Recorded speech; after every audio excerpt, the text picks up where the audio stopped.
তাহলে 21-এ ছিল শান্তি আশ্রম, না 21-এ হলো সারস্বত মঠ, তাহলে 20-এ ছিল শান্তি আশ্রম। 21-এ যদি সারস্বত মঠ ঘোষণা হয়, শান্তি আশ্রমকে সারস্বত মঠ করে, তাহলে 20-এ ছিল শান্তি আশ্রম। ঠিক, তাহলে শান্তি আশ্রম থেকে সম্মিলনী সারস্বত মঠ করতে 1 বছর সময় লাগলো। 1 বছর সময়ে কটা সংঘ ছিল? সংঘের সমষ্টি যদি সম্মিলনী হয়,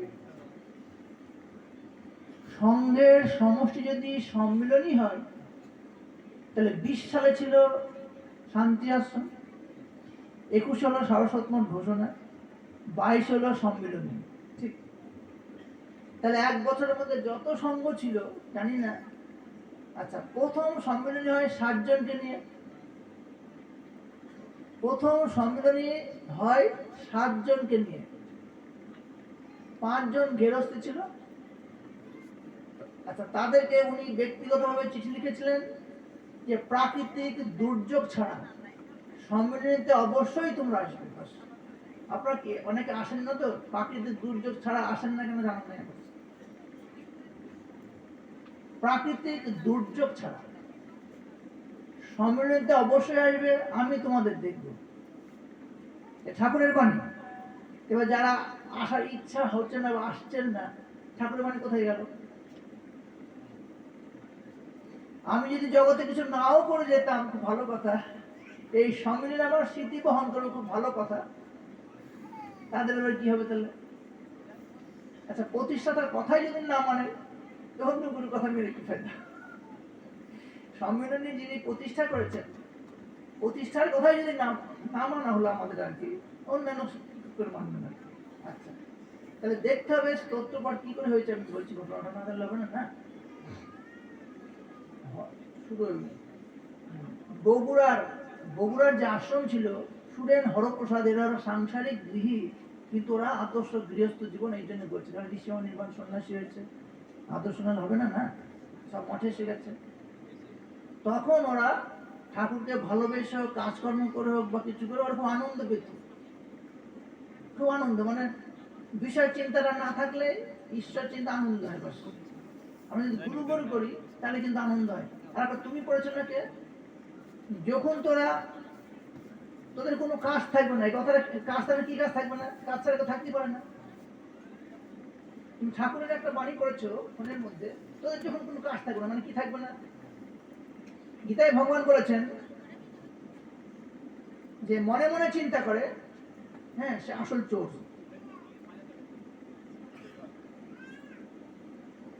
ঠাকুর বলেছেন যে তোদের কোনো কাজ থাকবে না, তার মানে কি কাজ থাকবে না?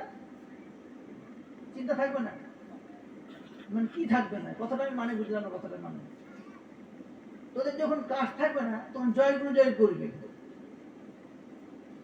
আরে রোগে শেষ হতে বলো জয় গুরু জয়, কাজে নাই থাকবে না, জয়ের কথা লেখা নাই না? লেখা নাই? বিপদে আপদে বলো জয় গুরু জয়, তোদের কাজ থাকবে না, জয় গুরু কথা লেখা নাই? লেখা নাই, এই কথাটা বলছি। অ্যাকচুয়ালি গুরুদেব, তার অনেক চেহারা ছিল। চেহারা মানে অন্তরঙ্গ আর বহিরঙ্গ। ঠিক, তার মধ্যে সন্ন্যাসী আর ব্রহ্মচারী এরকম ভাগ আছে। চেহারা আবার উত্তম মধ্যম অধম এরও ভাগ আছে, যাচ্ছি না। গীতায় বলছে 4 রকমের ভক্ত: আর্ত, অর্থার্থী, জিজ্ঞাসু, জ্ঞানী। 2 রকমের চালা ছিল, আর 2 রকম মিলাম না। তা গুরুদেব শিষ্য বাড়িতে যায়, চালাগুলো খুব রাগ, গুরুদেব তুমি শিষ্য বাড়িতে ভালো ভালো খাও, আমাদের মঠে গরু চড়াও, কাজ করাও, আমরা এবার তোমার সঙ্গে শিষ্য বাড়ি যাবো, দেখি তুমি কি করো। বলে ওদের একটা লিডার আছে, প্রত্যেকটা জিনিসের একটা লিডার আছে, সংসারের লিডার আছে একজন। লিডার আর ব্রহ্মচারী মিলে যুক্তি করলো যে গুরুদেব এখানে এলে না, যা বলবো আমরা শুনবো না, কারণ গুরুদেব ভালো ভালো খাচ্ছে আর আমার মঠের মধ্যে খুব কাজ করার চেষ্টা করি। গুরুদেব এসছে, ওদের মুখ সব ভার। আর তোদের মুখ ভার কেন? তুমি তো আমাদের কাজকর্ম দিয়ে ভালো ভালো খাচ্ছ, এবার তোমার সঙ্গে আমরা শিষ্য বাড়িকে ভালো ভালো খাবো। বলো ঠিক আছে বাচ্চা, লিডারকে বাচ্চা না বলে তুমি বল, লিডার যখন বাচ্চাবুচি বলতে হয়। তো বলো তাহলে কবে যাবো? দাঁড়া না, বললি তো, আমি চিন্তা করি, এত দল বলবি, শিষ্যরা তো বিপদে পড়বে। বলে আচ্ছা নিয়ে যাবো তোদের। ওদের খুব আনন্দ, শিষ্য যাবো, গুরুদেবের কাছে যাবো সঙ্গে, খুব আনন্দ, খুব আনন্দ। দিন আসে কবে? বলো পুঁথি পাতা নিয়ে আয়, পঞ্জিকা আনলো। লিডারই সবসময় করছে, কবে যাবো? পঞ্জিকানে বসলো, গুরুদেব বলে এই দিন যাবি। ওদের খুব আনন্দ, এই দিন যাবে, এই দিন যাবে। দিন এসে গেল, খুব আনন্দ, কাজের খুব জোর, কারণ বাইরে যাবে। ইতিমধ্যে সময় এসে গেল, কালকে যাবে ওরা। কিন্তু গুরুদেবের সঙ্গে নিয়ম ছিল কাঠের বাক্সের মধ্যে অনেক পুস্তক ভরে নিয়ে যেতে হতো, আর গুরুদেব যাবে গাধার পিঠে চেপে, আর শিষ্যরা পিছন পিছন যাবে, হেঁটে হেঁটে যাবে, কিন্তু এটা নিয়ম। আচ্ছা, আমি তো এটা করিনি, এটা তো লেখা নাই, এই যে বলছি লেখা নাই, গল্পটা ফাঁচছে না, বুঝবে না, ঠাকুরের গল্প, ঠাকুরই বলছি, ওটা তো লেখা নাই। তুমি বললাম যে সময় তোর কাজ থাকবে না, কথাটা মানি বুঝি না, বাদা কাকে বলেছে, কখন বলেছে? সমষ্টিগত তো হবে না, সমষ্টিগত বাণী আলাদা, ব্যক্তিগত বাণী আলাদা। সমষ্টিগত বাণীটা সম্মিলনী, ব্যক্তিগত সাংসারিক।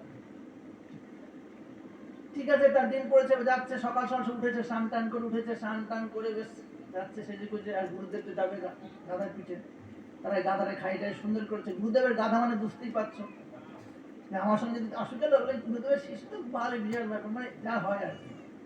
গাধার খুব যত্ন, গুরুদেব গাধার পিছনে চেপেছে, আর গাধা ভাবছে আবার কত যত্ন, গাধা দিতে পারছে না, কিছু মানুষ তাই গুরুর সঙ্গে ঘিরছে, মানে বিশাল ব্যাপার। কিন্তু চারা ক্ষেত্রে অন্ধকার, চারা ক্ষেত্রে হলে টর্চ লাইট জ্বালবেন না, টর্চ লাইট দেখুন সামনে দেখে, কিন্তু আমাদের অন্ধকার দেখতে পাবে সামনে, না যাতাতে পিছবে দিবেন না, কাছের জন্য গুঁড়া হয় না। গুরুদেবের কাছে যারা থাকে তাদের অহংকার নষ্ট নেই, অহংকার বাড়ে। গুরুদেবকে আমরা আমাদেরই গুরুদেব, তোমাদের গুরুদেব নাই, যাতার সঙ্গে যেন পিছে না, ওরা পিছেই না। চারা ক্ষেত্রে অন্ধকারের অন্ধকারই থাকে, যাচ্ছে গুরুদেব, যাচ্ছে গাধার পিঠে। গল্পটা নিগমানন্দ ফেলেছে, গাধা দিয়েছে, ঘোড়া দেয়নি, কিন্তু গাধা না সারা চিরকাল বুঝাই পায়, কিন্তু গাধাই থাকে। গল্পটা ঘোড়া দিয়ে দিতে পারতো, গাধা কেন বলেছে? নিগমানন্দ বলেছে গাধা, শিষ্যগুলো সব গাধা বানাবে। আচ্ছা, যাচ্ছে, শিষ্যরা সব কাঠের যে বাক্সের মধ্যে গুরুদেবের পুস্তক, গুরুদেবের পুস্তক কাঠের বাক্সের মধ্যে ভরা আছে, শিষ্যের মাথায় আছে, আর গুরুদেব গাধার পিছনে যাচ্ছে। ওরা খুব আনন্দ, ভালো ভালো খাবে না, ঠিক আছে।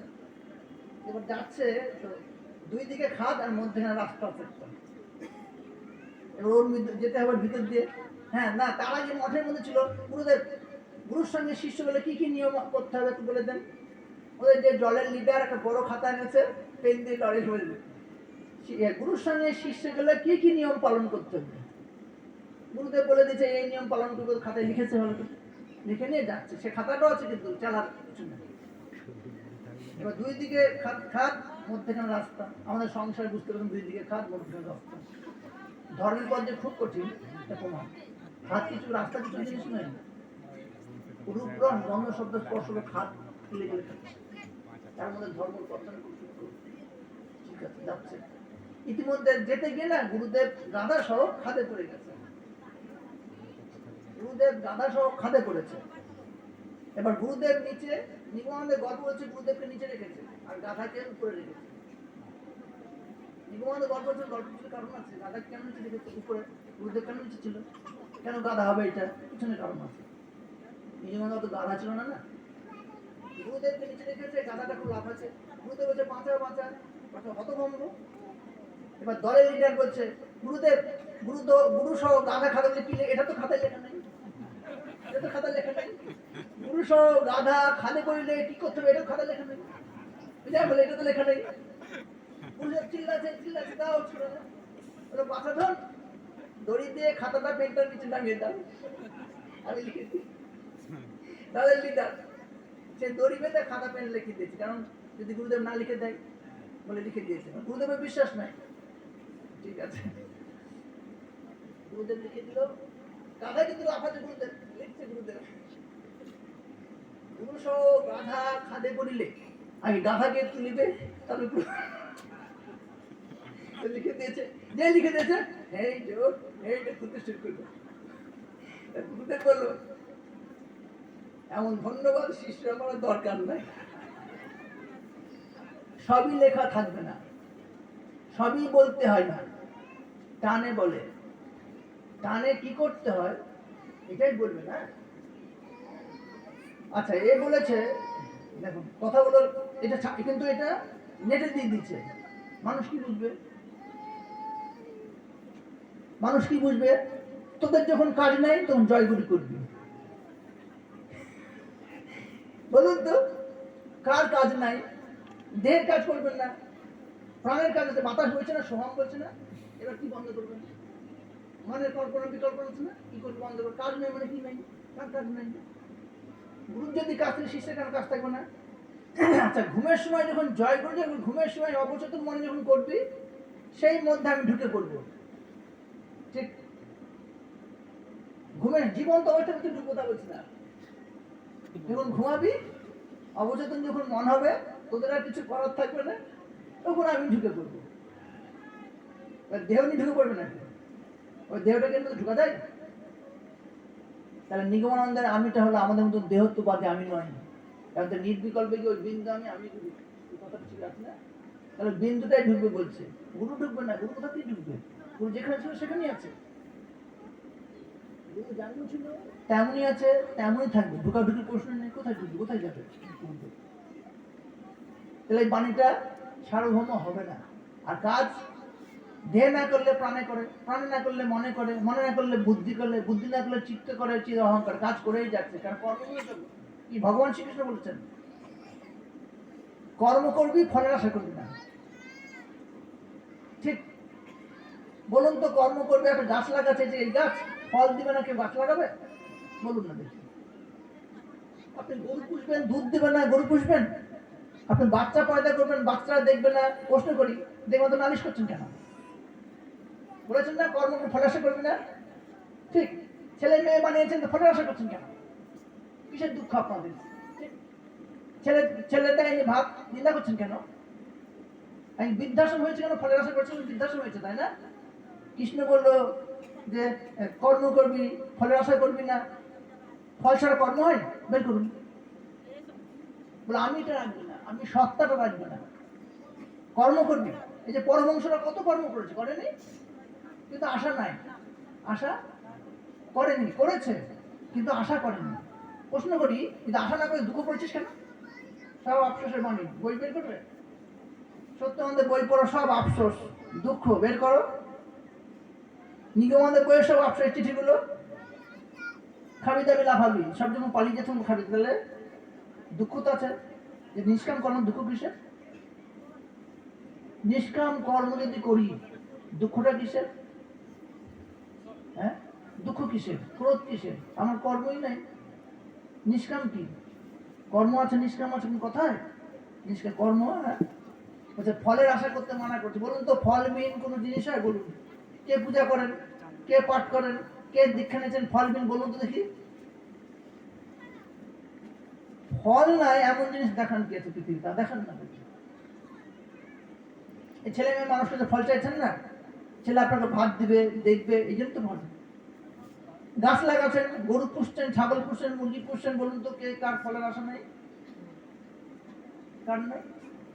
বলছে ধর্মক্ষেত্রে, কুরুক্ষেত্রে, কথাটা এরকম ছিল প্রথমে এরকম আমার কথাটা ব্যাসদেব গোস্বামীর লেখা। ঠিক, এটা কেউ লেখেনি, ব্যাসদেবী লিখেছে। ব্যাসদেবী কথাটা বলছে। বিশ্ব পর্বের অংশ হলো গীতা। ঠিক, ভগবানের বাণী যদি গীতা হয়, ভগবান অর্জুন বলছে, আর কাউকে বলেনি। দ্রৌপদী বলেছে, বিশ্বকে বলেছে, ধৃতরাষ্ট্র, সবাইকে বলেছে ভগবান শ্রীকৃষ্ণ। কিন্তু এইটাকে কি শুধু গীতা বলবে কেন? বলো। ঠিক, দ্রৌপদীকে ভগবান শ্রীকৃষ্ণ কথা বলেননি? ওটাও তো ওই বাণীগুলো গীতা হয় না, তাই না? অর্জুনকে বলেছে, ওটা গীতা হলো না? আচ্ছা, ধৃতরাষ্ট্রকে কিছু বলেনি, যুধিষ্ঠির কিচ্ছু বলেনি, দুর্যোধনকে কিচ্ছু বলেন ভগবান শ্রীকৃষ্ণ, কিছুই কাউকে বলেনি, কিন্তু অর্জুনকেই বলেছে এটাই গীতা। এটা নিয়ে লাফালাফি। ঠিক, ওখানে লেখা আছে 18 দিনে 18টা অধ্যায়, 18 বয়সে 18 অধ্যায় হয়। যদি কুরুক্ষেত্রে, কুরু মানে করো, ক্ষেত্র মানে দেহ, এই ধর্মে পরিণত করো, যদি এইটা হয়, 18 অধ্যায় মানেটা কি দাঁড়াবে? 18 অধ্যায় মানে কি দাঁড়াবে? যদি আত্মগীতা হয়। আর নপুংস অর্থটা কি দাঁড়াবে? আর বিশ্ব মানে কি দাঁড়াবে? যদি আমি গীতাটা ঘুরিয়ে যদি আমরা এই দিকে আনি, মৃত্যুর সময় গীতা জানে এই দিকে আনতে বললেন, যদি ঘুরি আমি আত্মগীতাতে পরিণত না, আত্ম তাহলে কি দাঁড়াবে অর্থটা? দেহ যদি কুরুক্ষেত্র হয়, কুরু করো, ক্ষেত্র মানে তৈরি প্রস্তুত করো, ক্ষেত্র বিভাগ যোগ, এবার ধর্মে পরিণত হয়েছে। কি ধর্ম পরিণত করবে? হাত দিয়ে ভালো কাজ করো, হাত তো ধর্ম হবে। পা দিয়ে ভালো জায়গায় যাও, পাটাও ধর্ম হবে, তাই না? চোখটা দিয়ে ভালো জিনিস দেখো, এটা ধর্ম হবে। অধর্ম খারাপ, নাক দিয়ে করো, কি হবে? ধর্ম পরিণত হলে সব করো। কারণ ধর্ম এদের বাইরে প্রমাণ এই জাতীয় পথে করে দেখেন না, জাতীয় পথে এখানে দ্বন্দ্ব থাকে, দ্বন্দ্ব এইখানে এই যে আমাদের সবারই দ্বন্দ্ব আছে, দ্বন্দ্ব ছাড়া কিছু হবে একে বলে সুষুম্না নাদ। সুষুম্না নাদ মানে সোনার রঙের মতন যার রং তাকে বলা হয় সুষুম্না নাদ। ঠিক, একে প্রথম ধাপ হলো মূলাধার। দীর্ঘকার হয়, হস্যকার হয়, ঠিক আবার কমেন্ট দেখা ময় দীর্ঘ মূল আর ময়হস্য মূল হয়। গাছের মূল একরকম হলো সে রস টানবে শুধু, কিন্তু টাচ করাচ্ছে না। আর একটা দীর্ঘকার মূল হয় মূলাধার, তা মূল আধার হলো হস্যকার হবে, জানিস তো? আচ্ছা, তা মূলাধার হলো মাটি তত্ত্ব, তত্ত্ব হলো মাটি, ঠিক দেখুন। কিন্তু তা মাটিকে বিষাক্ত করছেন, তত্ত্বটা কোথায় গেল? না না মাটিকে বিষাক্ত করছেন, তারপরে মূলাধারটা যাচ্ছে না, কমছে, পাস আপনি দূষিত করছেন, অথবা আপনি আপনার নিজেকেই নষ্ট করছেন, এটা আপনি দায়ী। আধ্যাত্মিক উন্নতি কোথা থেকে হবে? নিজে দায়ী। আচ্ছা, মাটি তাহলে ব্যবহার করেন কেন? কি স্বার্থ মাটিতে আছে আপনার? একে কি সুন্দর করার জন্য ব্যবহার করছেন? মাটি যদি মা হয় খুব ভালো কথা, তো মার গায়ে পা দেন কেন? আপনি মার গায়ে পা দেবেন? আরে মাটিকে দূষিত করছেন, কেন দূষিত করছেন? তাহলে মূলাধারটা দূষিত হলো না? আমার কোনো আধ্যাত্মিক, আরে আধ্যাত্মিক কথাটা মানে কি? আমি তো বললাম সকালে লাফালাম, দেহটা গরম, বাইরেটা তো গরম হলো না, না? আমার দেহটা গরম হলো, কিন্তু জগৎটা তো গরম হলো না, না? আধ্যাত্মিকটা হলো কোথায়? মূলাধার, এখানে তো মূলাধার জানলাম, কি ভালো কথা। গাছের মূলাধার কি হবে? আমার দেহ আছে মানে মূলাধার, মানে এই পায়খানায় গাঁটের উপরে যাকে মূলাধার বলতো, ঠিক আছে, এটা আমার হলো, ঠিক। আমারটাকে ছড়াবো, আমার থেকে গাছের কি হবে? মাটির কি হবে? পাথরের কি হবে? জলের কি হবে? আকাশের কি হবে? মূলাধার কি হবে? কি হবে তাহলে? মাটি হবে। মাটিতে কি করতে হবে? নমস্কার করতে হবে। একটা মন্ত্র আছে, করাগ্রে বসতে লক্ষ্মী। কি বললাম? করাগ্রে বসতে লক্ষ্মী, কর মধ্যে সরস্বতী, করমূলে স্থিতা গৌরী, প্রভাতে কর দর্শন। সমুদ্রে বসনের দেবী, এটা সমুদ্র বসনের দেবী কাপড় পরেছে, এগুলো একটা ভাব। মাটিকে নমস্কার খুব ভালো কথা, মাটি দূষিত করবে না, কিন্তু তোমার মূলাধার দূষিত, তুমি নিজেই দূষিত হলে তোমার যোগ কোথা থেকে করবে? তুমি যোগটা কোথা থেকে করবে? যোগ করতে তুমি পারবে না, না? মূলাধার বলো স্বাধিষ্ঠান, এটা হলো যোগ তত্ত্ব, হলো মূলাধার, স্বাধিষ্ঠান, মণিপুর, অনাহত, বিশুদ্ধ, আজ্ঞা। ঠিক, আজ্ঞা মানে আদেশ হয়। জলের কি কাণ্ড করছে বাপরে বাপরে! জল তত্ত্ব, জল এত অপরিষ্কার করছো, তোমার তত্ত্বটা কোথায় গেল? সমস্ত রোগের কারণ তুমি নিজেই, সমস্ত রোগের কারণ তুমি নিজেই, তোমার আধ্যাত্মিক অধঃপতনের কারণ তুমি নিজেই।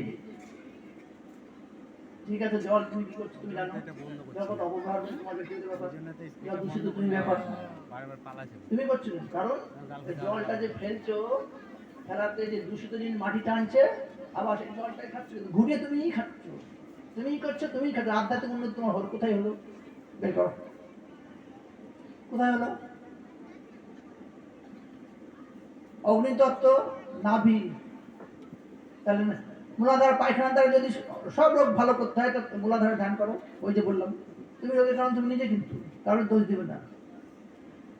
জল তত্ত্ব, যত পেচ্ছাপের দ্বারের সমস্যা সব জল, তুমি দূষিত কারণ, কিচ্ছু কারণ নাই তোমার, তুমি কারণ, কিচ্ছু কারণ নাই, কার দোষ দিবে? তুমি তুমি নিজে দূষিত করেছো না? জল মানে বুঝো নাই? তুমি জল খাচ্ছ কেন, ব্যবহার করছো না তুমি কেন? তুমি বেঁচে থাকবে না, অক্সিজেন নেবে? ও হাইড্রোজেন অক্সিজেন নেবে, তুমি নেবে, নিয়ে কি করবে? তারপরে তুমি কি করবে জল নিয়ে? জল দিয়ে বেঁচে থাকবে, জীবন, জীবন দিয়ে তুমি কি হবে? তুমি বেঁচে থাকবে, বেঁচে থেকে কি ফায়দা তোমার? কি করবে তুমি? গেল তোমার অগ্নিতত্ত্ব, তুমি নাভি, পেটের যত রোগ, তার জন্য তুমি দায়ী, তুমি অগ্নি নষ্ট করেছো, বিনা কারণে তুমি এটা জ্বালিয়েছো, তার জন্য তুমি জানি। জন্মতে অগ্নি, কারণ তাপ ছাড়া না সৃষ্টি হয় না, এটা তাপেই তোমার জন্ম হয়েছে, তাপেই বিক্রিয়া ঘটেছে, তাপেই তুমি বড় হয়েছো, তাপেই তুমি ধ্বংস হবে। ওই আগুনই তোমার মুখে দিবে। কারণ তুমি দায়ী না।